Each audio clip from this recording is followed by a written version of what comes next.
welcome to Doorways to Learning. I'm Donna, and I'm here to open doors you all might have missed on your way to hurrying to all your other obligations. I have so much fun sharing these doors with you, who's on the other side, and what they have to share. So often, these absolutely incredible initiatives are hidden because we haven't yet gotten to the point of using transparent doors in schools, for instance. Or how about doorless classrooms? Not yet.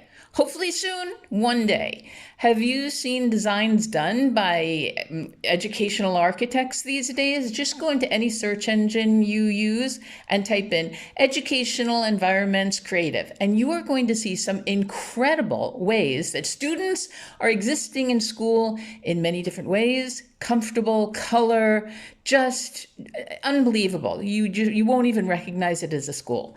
So a lot of architects have put aside their traditional rectangles that are one after another, and they actually represent what is inside the classroom. Fixed sized, fixed mindset, manifestations of learning in an absolutely contained, control, and finite way. Just think about it. At some point, these architects realized that they don't have to make rectangular classrooms. There don't have to be walls separating each ones. There can be flexible walls.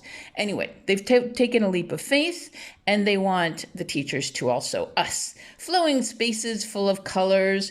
There doesn't have to be one exact place for students to study or listen to us or listen to each other. It can be fluid. Now, that brings me to the question of form. Because how does form reflect our core self? I mentioned in the last episode my pickup truck and realized that I hadn't thought about it for years. And it really seems to be a lifetime ago. I had a different lifestyle, different expectations. I don't even know what they were. But I moved around the world differently. And that pickup truck actually reflected a lot of what I was doing. So my question for you is, how much does your choice of vehicles or lack of vehicles reflect your personality and your circumstances right at this moment? Just listen, example. My cousin's first car, one of my favorite people in the whole world, was a Saab. In the 1980s, in high school, having a Saab was like having a Rolls Royce in the adult world. And oh my goodness, did he love that car. It was black and shiny from the first day to the last. He took care of it like you cannot believe. Now, we grew up together. Again, he's one of my favorite people in the whole world. And I think I'm one of his, but he would not even consider letting me drive it. No. Once in a while, he would give me a ride somewhere, but very likely had it detailed afterwards because we have different measures of cleanliness and mine's a little more flexible. So I would get in the car maybe with dirt on my shoes. Oh my goodness. So I would use the term, I was earthy. Maybe I had a healthy relationship with the earth, but you all might think something else when you hear the word earthy. That's not really today's discussion. The point is that for my cousin, that Saab, that car reflected 100% who he was. He had a very comfortable relationship with valuable objects, and he was willing to do whatever was necessary to maintain its appearance. Not me. That's not what I would have done. I dreamt of having my own Saab. If it worked for my cousin, I wanted it, but it wasn't to be. My first car turned out to be a pickup truck. I didn't go looking for it, but the universe knew that it was perfect for me. I had a friend who was desperate to sell her truck, and I was desperate to have something to escape New York City, the noise and all the beggars and the completely insane work I was doing. I was often doing double or triple shifts at law firms. I was a word processor, which meant that I was just typing. I knew how to program computers at the time, but all I was doing was typing as fast as I could so the lawyer could correct what I'd done, give it back to me, and I'd start all over. It was incredibly meaningless work for me, at least, but I did learn virtually every computer system that was out there at the time and still type probably 150 words a minute fairly accurately. It comes in handy. Again, not exactly the theme of today's podcast, but it has to do with form. The advantage of buying that gorgeous little blue Ford pickup truck from a friend was also that I had absolutely no credit and couldn't imagine any reputable dealership selling me a car. So she drove her truck up to my door at 9th and Broadway in New York City, put a few belongings in the back of it, and took off. I had no idea what I was looking for, but it wasn't in New York. So at some point, I put a cap on the back of the truck so that I could sleep in it. But mostly it was open and airy and not really stable, as small pickup trucks often aren't. So again, I would say that pickup truck was a fairly good representation of me at the time. A bit open, a bit closed, fishtail at a moment's notice when there wasn't a solid place to stand on, open to new experiences, and at the same time tightly locked in a little cabin. You tell me. That truck became a good friend as the years went on. And again, I could throw things in the back without thinking too much. I made sure I didn't have anything really valuable to care about that I threw back there. I could camp out anywhere that I wanted to.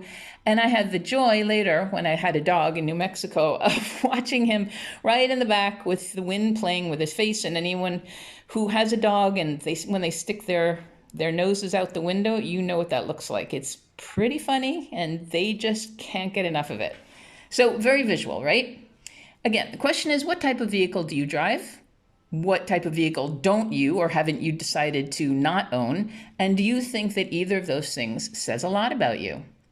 And then we need to get back to education and the doors. What does it have to do with doorways to learning? Well, everything. If your transport of choice, mine was the pickup truck, my cousin's was the Saab, is a reflection of you, then aren't choices we make about learning or not learning also reflections of us? A lot of you are language teachers, so let's choose languages to talk about right now. I give a lot of workshops on languages because a lot of us don't ever really take the time to think about why learning a language can be so frustrating. And aside from the biology of learning acquisition, mostly it's because it's very personal. Language helps us express not only our thoughts, but our emotions, and we want to do that well. So when we choose to learn another language, for instance, it's very emotional. How does it make you feel when you're able to express yourself in your home language? And how does it make you feel, or how do you feel when you try to express yourself in another language? Listen, for me, I get self-judgmental, I get frustrated, and I get really demoralized when I can't remember a word, or when I know I just really messed up in grammar. So I had to really think about what learning and what language learning has to do with my ego, and that really got me started down the lane of looking at form and looking at learning as a way of me seeing myself and other people seeing themselves.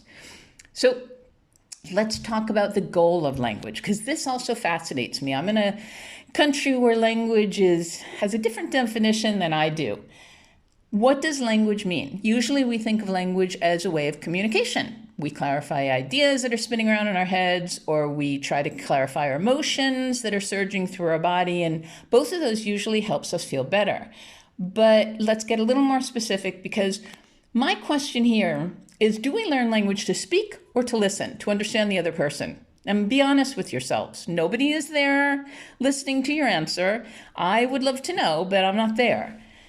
I had to think about this a lot, and I live in a country where, listen, people use language as an art form. And I'm saying that really diplomatically because I have no other choice of looking at it as a positive. People here speak as long as possible until they've reached the end of their particular opinions on the subject. Then they let someone else speak as long as they possibly can until they've finished talking about everything they have to say on that subject. Everyone else is waiting their turn, and then the subject changes and they start all over again. Are they listening to each other? I have my doubts. They're speaking. So what is language? Is language communication, or is it just using words to express yourself but not making a connection? And connection for me is everything. So let's talk about how language forms you, like defines you. And I'll give you a couple of examples. My sisters, I have two older sisters, and they are incredible. Between them, I think they probably have at least 15 languages, some of them the same and some of them different. We all learned French in the beginning because French on the East Coast in New York was very important. It showed that you were cultured and you could go to Europe and travel fairly easily. So my sisters, who are brilliant, learned French fluently, traveled all through Europe, added Italian. One sister added German to her repertoire, and she and my father, our father, would talk to each other Apparently, it's not possible, at least for them, to speak German very loudly. So they shouted at each other, basically, in very basic and very enunciated words. Who knows if they understood each other, but they had an amazingly fun time. And that really defined who they were. They just like to have fun. So when I learned French, I just have to say that it was painful for me and painful for my teachers. By university, they begged me to stop, so I did. I had no problem with it. I took up Hebrew because I was the only one in my university who asked for it, and I felt special. I felt useful because I was giving one Hebrew teacher in all of upstate New York work. But also, Hebrew was really easy for me. There are no genders, the grammar is very logical, and if you don't know a word, you say it in English with a Hebrew accent, and you're good to go. If you do that in French, they ask you to leave the country. So Hebrew was perfect for me. It reflected my non-conventional way of learning. I just needed it to be easy with very few rules. So let's take this all the way back to 21st century skills. I can do this. Trust me, you're going to see the sense of it. Two of these 21st century skills, the World Economic Forum, the United Nations, and the OECD say that we have to give our students opportunities to develop cognitive flexibility and emotional intelligence.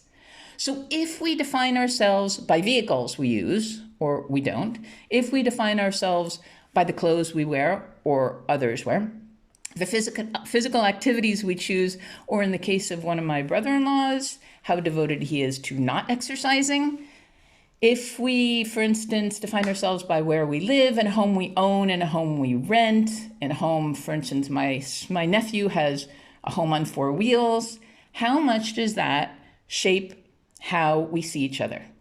And let's just say it plainly, how we judge each other. We don't need to judge, but we do, all right? If we're given the opportunity, as in the 21st century skills, to develop and be more flexible in our thinking when we were younger, if we did that for our children now, and if we helped them have more tools in their emotional toolbox, would they be more flexible in their thinking and feeling? So the question is, are you open to these challenges? Are you patient with yourself? Would you have been more so if your teachers had added more 21st century skills into your schooling? Interesting question, right? All right, so this is to think about. Next week, we're going to hear from an incredible educator who helps students and teachers to feel safe in school.